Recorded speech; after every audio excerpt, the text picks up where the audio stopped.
गुरु प्यारी साध संगत जी, बड़े प्यार से कहिए धन निरंकार जी। आशा करते हैं कि आप सभी संत महापुरुष जहाँ भी होंगे सतगुरु के आशीर्वाद से स्वस्थ होंगे, प्रसन्न होंगे। साध संगत जी, आज के टॉपिक का नाम है कि यदि आत्मा परमात्मा का अंश है तो क्या आत्मा में परमात्मा के समस्त गुणों का समावेश है या नहीं। साध संगत जी, इसकी जानकारी से पहले सबसे पहले हमें जानना है कि ज्ञान क्या होता है। ज्ञान का शाब्दिक अर्थ होता है जानकारी। यह शब्द अपने में गहरा भाव छिपाया है। किसी विषय को उसकी नींव तक समझना या उसे हर प्रकार से परख कर उसकी वास्तविकता को जानना ही ज्ञान है। आज विज्ञान इसी तरह के ज्ञान की खोज कर रहा है। प्रकृति का मूल जानना चाहता है और प्रकृति के रहस्यों को भी खोलना चाहता है। इस प्रयास में उसे जो भी उपलब्धि होती है वह उसे लोगों तक पहुंचा रहा है, जिसे हम नित्य नए आविष्कारों का नाम देते हैं। हालांकि वे वैज्ञानिकों की खोज के पड़ाव मात्र हैं।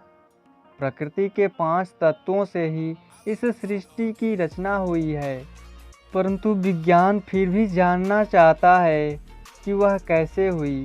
भिन्न रूपों में जड़ चेतन सूक्ष्म स्थूल वस्तुएं कैसे अस्तित्व में आई। साध संगत जी, इस खोजबीन में उन्होंने जहां यह पाया है कि सृष्टि बड़ी विशाल है परंतु फिर भी सीमाबद्ध है, वहीं उन्हें यह भी पता चला है कि हर स्थूल पदार्थ का मूल सूक्ष्म है।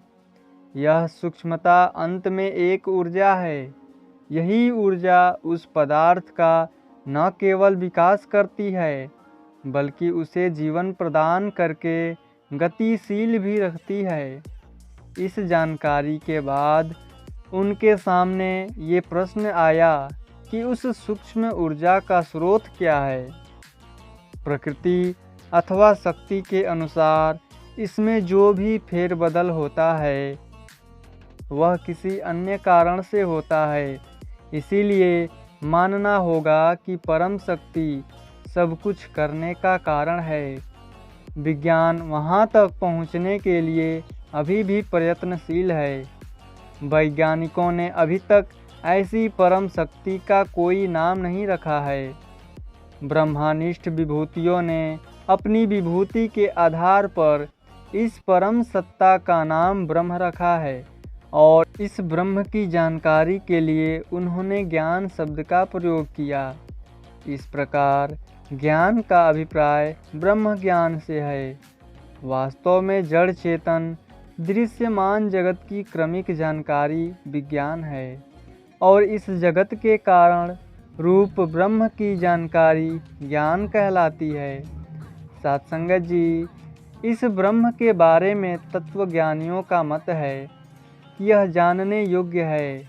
इसकी अनुभूति भी हो सकती है, परंतु उनका यह भी मत है कि जिस प्रकार यह ब्रह्म स्वयंभू है, निराकार है, उसी प्रकार इसकी अनुभूति भी किसी निराकार स्वयंभू शक्ति को ही हो सकती है।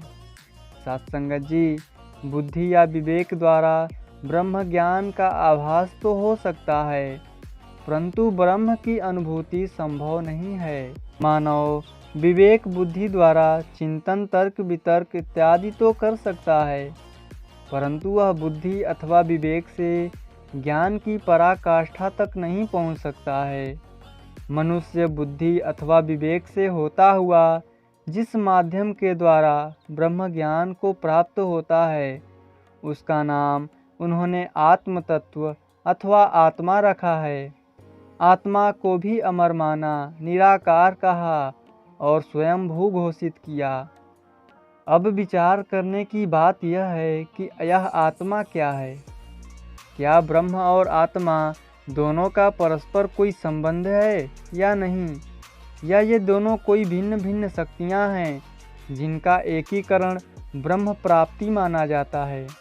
तो साध संगत जी, इस संदर्भ में वैज्ञानिकों की खोज भी महत्वपूर्ण है। उन्होंने अपने परीक्षणों से यह पाया कि प्रकृति का एक एक कण महान शक्ति का भंडार है। उन्होंने विचार किया कि यदि एक कण में इतनी शक्ति है तो पूरा ब्रह्मांड क्या ऊर्जा का ही दूसरा नाम तो नहीं। उन्होंने यह भी देखा कि अणु भी कुछ सूक्ष्म कणों का मिश्रण है, जिन्हें उन्होंने इलेक्ट्रॉन, प्रोटॉन, न्यूट्रॉन इत्यादि नाम दिए। पदार्थ का सूक्ष्मतम तत्व अणु में स्थित इन अति सूक्ष्म कणों को भी जब तोड़ने का प्रयास किया गया तो वैज्ञानिकों को यह जानकर हैरानी हुई कि इनका तो कोई अपना अस्तित्व ही नहीं है। ऊर्जा तो एक लहर की तरह है। इस निष्कर्ष के बाद वे परीक्षण कर रहे हैं कि क्या इस लहर को ही इस विशाल सृष्टि का मूल समझ लिया जाए। अभी वैज्ञानिक इस विषय में परीक्षण कर रहे हैं। खोज लगातार जारी है। सृष्टि और ऊर्जा का मूल तलाश करने का प्रयास बराबर हो रहा है। अभी वे राह पर लगे हुए हैं। मंजिल उनके लिए धूमिल है, दूर है। वैज्ञानिकों को अभी इस राह पर चलने दिया जाए और आध्यात्मिक दार्शनिकों और मनीषियों के सिद्धांतों पर विचार किया जाए, ताकि हम उनके द्वारा कहे सृष्टि के मूल अर्थात ब्रह्म के बारे में ज्ञान की चर्चा कर सकें। सत्संगत जी, इन ब्रह्मवेताओं का कहना है कि यह ब्रह्मांड स्वयं में एक शक्ति है। कण कण में विद्यमान शक्ति इसका प्रमाण है, क्योंकि किसी अंग में यदि असीम शक्ति हो तो पूर्ण में तो उसका अनंत होना स्वाभाविक है। ब्रह्मवेत्ताओं का मत है कि ब्रह्मांड इसी ब्रह्म का विस्तार है, पार ब्रह्म का विराट स्वरूप है। यह ब्रह्म स्वयंभू है, यह निराकार है, समस्त अस्तित्व इसी के कारण है और इसके सिवाय संसार में कोई अन्य है ही नहीं।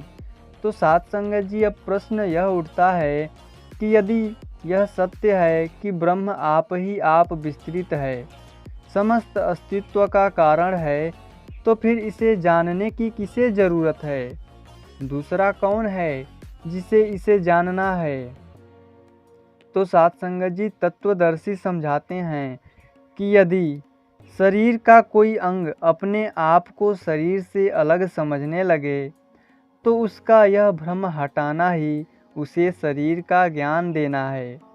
यदि उस अंग को पता चल जाए कि मैं अंग हूँ परंतु स्वयं शरीर भी हूँ, तो उसकी हीन भावना समाप्त हो जाएगी। इसी प्रकार आत्मा जो मानव शरीर में स्थित रहकर इसे चेतना प्रदान करती है, वह परमात्मा का अंश है, परंतु भ्रमवश अपने आप को अलग समझती है। उसे जब यह ज्ञान हो जाता है कि वह परम अस्तित्व का अंश है और परमात्मा ही है, तो उसका भ्रम टूट जाता है, उसका द्वैत भाव समाप्त हो जाता है। अज्ञान के कारण ही द्वैत है, मैं का मान है। जब मनुष्य कहता है कि मैं हूँ, तो वास्तव में वह एक भ्रम पाल रहा होता है, वरना वह तो है ही नहीं। अपने निज स्वरूप को विस्मृत कर उसने स्वयं नाम रूप की सृष्टि रची हुई है और उस सृष्टि के जाल में फंसा हुआ है। हालांकि उसकी सृष्टि एक कल्पना है, सत्य नहीं। सत्संगत जी, प्रश्न उठता है कि क्या हमारी आत्मा को भी भ्रम हो सकता है? यदि आत्मा को भी भ्रम हो सकता है तो यह कैसे? सत्संगत जी, निश्चित तौर पर कहा जा सकता है कि आत्मा द्वारा ही परमात्मा का ज्ञान हो सकता है जिसे हमारी आत्मा ब्रह्म ज्ञान माने, वह उसका भ्रम मात्र हो। हमने आत्मा को भी परमात्मा के सदृश निराकार स्वयंभू माना है, तो क्या निराकार स्वयंभू शक्ति भी भ्रमित हो सकती है? यदि आत्मा भ्रमित हो सकती है तो परमात्मा कुछ भी नहीं है, मात्र आत्मा का भ्रम है। फिर ये ज्ञान, ब्रह्म ज्ञान, परमात्मा, इत्यादि केवल भ्रम मात्र होते, लेकिन वास्तविकता यह नहीं है। भ्रम अज्ञान का कारण आत्मा में नहीं बल्कि जड़ता में है। भ्रम, अज्ञान, शंका आदि बुद्धि के फलस्वरूप पैदा होते हैं। ये आत्मा से कभी भी उत्पन्न नहीं होते। आत्मा से जड़ शक्ति सक्रिय एवं क्रियाशील होती है।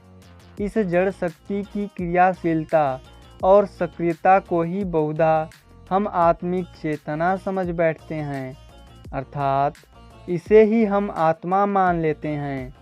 यह क्रियाशीलता नश्वर है, क्योंकि वह शरीर में उस समय तक रहती है जब तक शरीर में आत्मा से क्रियाशील एवं सक्रिय होने की क्षमता रहती है। यदि यह क्षमता किसी भी कारण शरीर में न रहे तो शरीर के साथ यह क्रियाशीलता नष्ट हो जाती है, परंतु आत्मा नष्ट नहीं होती। इस सक्रियता से हमें अपना होने का अर्थात अपने अस्तित्व का मान होता है, और मात्र प्रत्यक्ष अस्तित्व मान तक ही सीमित रहना हमारी अज्ञानता होती है, न कि हमारे अंदर व्याप्त आत्मा की। इस अज्ञानतावश मनुष्य कहता है कि मैं हूँ। हमारा उद्देश्य जड़ पदार्थों के अस्तित्व को नकारना नहीं है, और हम किसी अस्तित्व को नकार भी नहीं सकते हैं, क्योंकि जो हमारे समक्ष है उसके अस्तित्व को नकारना मूर्खता ही है। ज्ञान का उद्देश्य नकारना नहीं होता, बल्कि हर विषय को सही पृष्ठभूमि में रख कर के देखना होता है। इसे ज्ञान विज्ञान कहते हैं। ज्ञान का लक्ष्य तर्क वितर्क के उस अंतिम छोर पर पहुंचना होता है, जहां पर समस्त भाषा, परिभाषा, विभाजन, खंडन मंडन समाप्त हो जाते हैं। इस छोर पर पहुंचने के बाद सब पदार्थ अपना रूप खो देते हैं और हमें यथार्थ का ज्ञान होता है।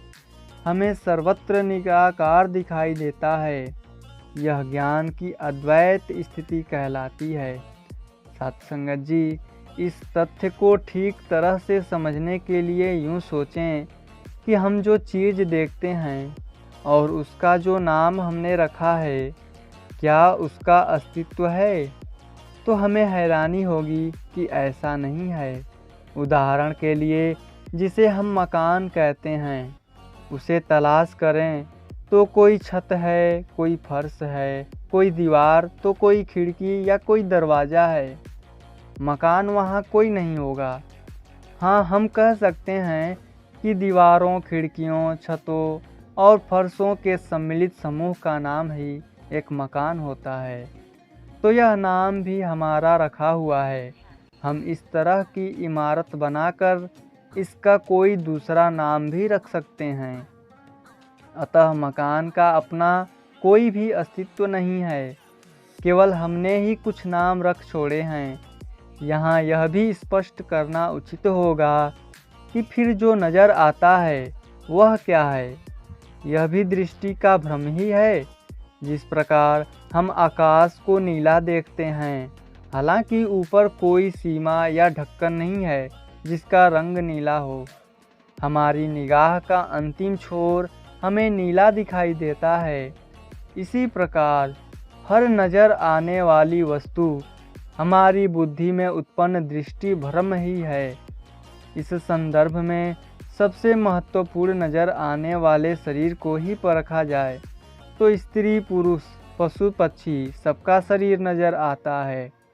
इनके अस्तित्व से इनकार करना भी कठिन लगता है। यह सत्य है कि यह शरीर भी नहीं है, केवल कल्पित नामों का संसार है। जैसे मान लिया जाए कि किसी का नाम राजेश रखा हुआ है। अब उसके शरीर में राजेश की तलाश करें तो हम क्या पाएंगे कि शरीर के हर अंग का अपना नाम रखा हुआ है। मकान की तरह उन अंगों का समूह भी शरीर कहलाता है। फिर सोचना होगा कि वह राजेश कहाँ है। शरीर के भीतर भी खून, अस्थि मज्जा इत्यादि भरे पड़े हुए हैं, तो हमें आश्चर्य होगा कि राजेश कहीं नहीं है। केवल हमने काल्पनिक नाम रखा हुआ है और इसी भ्रम में पड़े हुए हैं। परंतु तभी हमें उसकी मुखार बिंदु से यह आवाज़ सुनाई देती है कि मैं राजेश हूँ। तो अब सोचना होगा कि यह मैं हूँ क्या है, कौन है। तत्वदर्शियों का मत है कि यह मैं ही समस्त अज्ञान का मूल है। मैं के कारण ही सभी भ्रम हैं और सभी दुख हैं, परेशानियां हैं। बिना अस्तित्व के ही किसी के होने को मान लेना एक ऐसा भ्रम है जिसका इलाज बहुत कठिन है।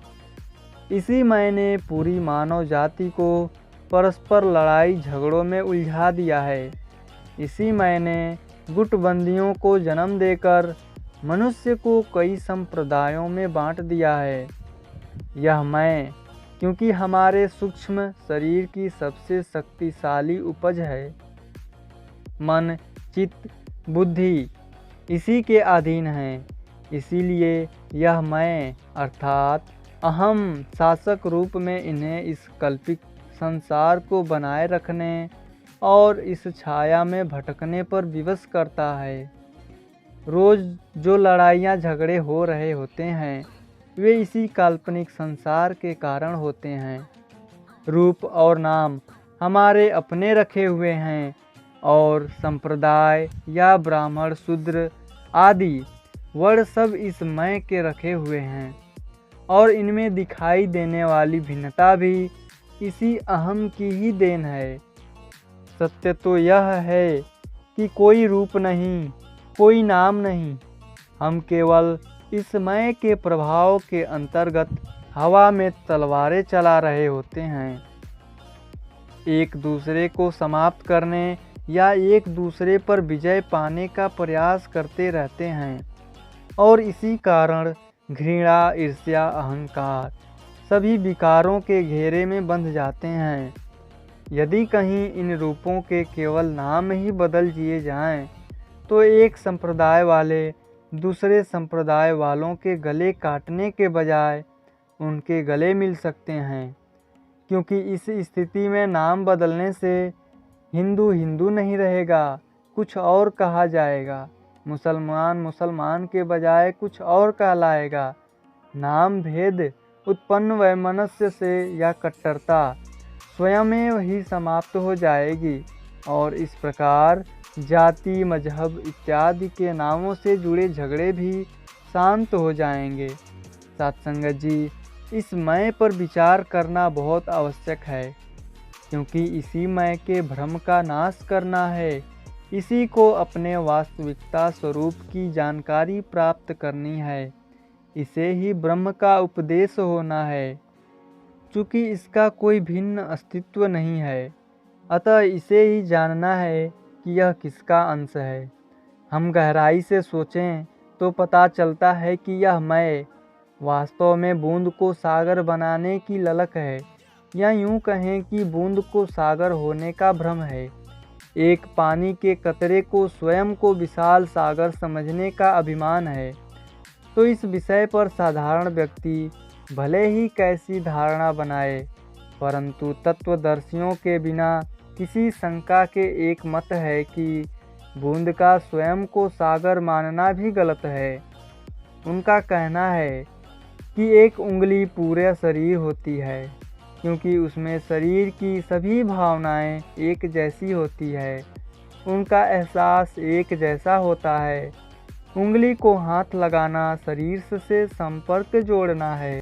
विचारना यह होगा कि जब ब्रह्म के सिवा ब्रह्मांड में कुछ है ही नहीं, तो फिर आत्मा का निवास कहाँ है और इसका पहचान क्या है।